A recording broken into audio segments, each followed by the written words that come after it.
Seems like on this show, I have to defend Tom Brady to all ends. Rob Parker's always hammering on him. Nick Wright, you would think Nick is very smart. New England Brady beat his Chiefs.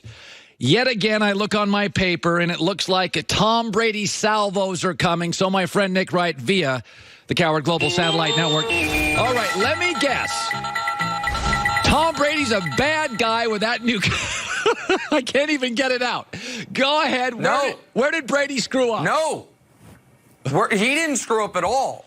You think I'm a Tom Brady hater. I'm not. I just foolishly thought he wasn't going to, in the last 3 years, execute the greatest comeback in Super Bowl history at age 39, then win the league MVP at age 40, then win another Super Bowl at age 41. I didn't think that was going to happen, so now I'm lumped in as a hater. But on this one, I am all on Tom Brady's side. New England manipulating Brady's loyalty, manipulating the fact that they know Brady wants to stay a Patriot, and daring Tom Brady to go see what the market would be in a year. Because a year from now, he will not be under contract, and they can't franchise tag him. And the Jared Stidham and Brian Hoyer are behind him. That would be a terrifying situation for any organization. But New England knows their quarterback, who's always taken the discount, who's always done the right thing, probably won't hold their feet to the fire, so they're going to make him sing for his supper this year. On Brady's behalf, I'm outraged. I hope Brady calls their bluff. I hope Brady does go and see what the marketplace looks like. This is the greatest quarterback in NFL history, and they won't give him the dignity of a one-year actual contract extension. Brady's not pleased with it. He dropped the "it is what it is," and then he put his damn house for sale to let you know he's really not pleased with it. And I honest to God, Belichick can do this to Lawyer Malloy and Troy Brown and Ty Law and Richard Seymour. You don't do this to Tom Brady. And yet he's doing this to Tom Brady. Man, I hope in year 21, Tom Brady is going for Super Bowl 7 with some other team, and Bill Belichick's trying to win his Super Bowl 7 with Teddy Bridgewater. I don't think that's going to happen, but that's only because of the grace and goodwill of Thomas Edward Brady. So New England folks, I've got your guys back today, just not the mad scientist Belichick's back. That's one of your greatest takes of all time. If I didn't have space to fill, I'd just say go home. Now, you cannot top what you just did.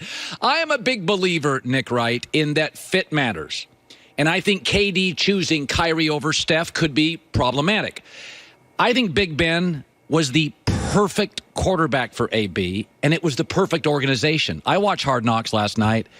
I'm like, this is a circus. This isn't good for AB's personality. Derek Carr's not Big Ben. Is it possible that AB made a big mistake? Is it possible?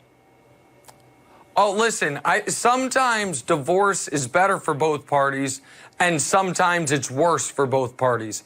I think this is the latter rather than the former. I think both Big Ben and Antonio Brown would have been far better served to work it out. Antonio will never play with a quarterback as good as Big Ben again. Big Ben now will spend the final years of his career with Juju getting double-teamed, trying to turn one of the James Washington or the kid Deontay, who they drafted this year, into someone. No, I don't think that Antonio's going to have another 1,800-yard season, not with Derek Carr throwing him 12-yard button hooks. And I don't think Big Ben's ever going to have a receiver as talented as Antonio Brown again. So, yeah, they both probably should have made it work. Now, I know it's in vogue to just blame Antonio Brown as opposed to recognizing Big Ben once upon a time did last year say it was Antonio Brown's bad route that caused a defensive tackle to intercept a pass in the end zone, but we don't talk about that stuff. I think that's fair, by the way. I think that's a fair criticism of Big Ben. Listen, Cowboys have an early schedule that is, it's pretty groove for 3-0, rebuilding teams. Their offensive line now is healthy. They've produced 3 different 1,000-yard rushers when healthy. I think Dak's getting better. Amari a full season off working with Dak. I got to tell you, Nick, I'd roll the dice on this. If I'm Dallas, I'd roll the dice on this and be a little stubborn. What say you? Everyone is I shouldn't say everyone. A lot of people have made that exact point to me that you just made. You've got the Giants So Eli or Daniel Jones, then Dwayne Haskins in Washington, and then in Miami, either Fitzmagic or Rosen, that you can go 3-0 without Zeke. I look at it totally differently. I look at it as, in a year Dallas has legitimate Super Bowl aspirations, if in those first 3 games you don't go 3-0, if you go 2-1 or God forbid 1-2, your season is over. It's done. And so can you risk it? Can you roll the dice that on the easiest stretch of your season, you're not going to have your best player? People will say, well, in 93, they went 0-2 without Emmett. That team in 93 was stacked with Hall of Famers, and after that 0-2 start, went 15-2 the rest of the way. This team does not have that capability. So I get the logic behind it. I honestly would rather start without Zeke if I was in New England. Probably going to lose that game either way, take him to the wall. Now it's a game against the Giants. Eli early in the year, his arm will be fresh, the weather will be fine, Saquon won't be running to the ground yet. Like, that's a losable game without Ezekiel Elliott. That would make me nervous. Finally, I want to get a couple of minutes left, your perspective on the Rich Paul situation yesterday. I like Rich Paul a lot, and I like LeBron. I think they came across yesterday a little bit too much were victims of the NCAA's new rule. I think it's very complicated. I think, as Joy brought up, you've got a lot of different circumstances here with the FBI probe. They're trying to clean up their act on the agents. I don't think it's as easy as everybody's out to get Rich Paul, but I do think the optics and the timing were not grand. What do you make of the NCAA yesterday saying you need a bachelor's degree, you got to pass an exam? The optics, Twitter, obviously, which often lacks nuance, it's against Rich Paul. I think there's some of that, not a ton of that. What did you make of it? Yeah, I heard you enjoy talking about it, and as much as I love you both, I vehemently disagree. Here's the deal. They say you have to be certified by the NBA Player Association for 3 years. Fine. They say you then have to go to Indianapolis in person to take their exam. Fine. If you do both of those things, why in the world would you also need a bachelor's degree?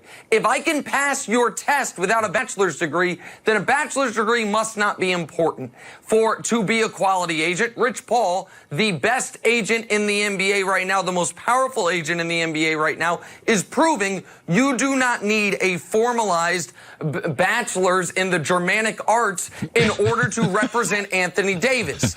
And this is not targeting Rich, because Rich now has enough people underneath him that plenty of those people have bachelor's degrees and they could represent the client before they funnel him to Rich. It's to prevent the next Rich Paul. It is not to protect the athlete. It is to protect the power structure that is already in existence. Disruptors, which Rich Paul and Clutch Sports are always met with resistance, denial, and then they try to change the rules on you before you finally defeat them. That's what's happening here. Demanding that agents have a bachelor's degree, to me, is elitist, it is classist, and you could add another ist that you could make a strong case this is as well. So I think the nuance is that Rich will be fine. They're trying to prevent the next Rich Paul, and it's not because they're worried about the 13-year-old in French Lick who might become Larry Bird. It's because they're worried about protecting the power structure that is already in existence and the major agencies and older folks that benefit from it. That was very well said. I really like it. Thank you. Yeah. You and I should do a debate show someday. I appreciate that. Thank you. I mean, one day, man. Yeah, maybe one day. That's the goal. Nick Wright, good talking to you. Yeah, it is. Love you, man. See you. I do think an agricultural degree could be incredibly important to. Yeah, he's right. The college degree really doesn't mean anything. There's plenty of people who are successful in multiple businesses without it.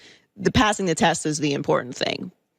Yeah. But that's what it is. And Rich Paul has plenty of agents that work on him. Yeah, Rich Paul's fine. Degrees. Yeah. Rich is gold. It's not going to apply to him. All right, good stuff. Antonio Cromartie on today's show. Reggie Bush stops by our show. Coming up next, Aaron Rodgers, Tom Brady. Last 2 days have both pushed back in their organizations, but it's how they push back. Next, The Herd.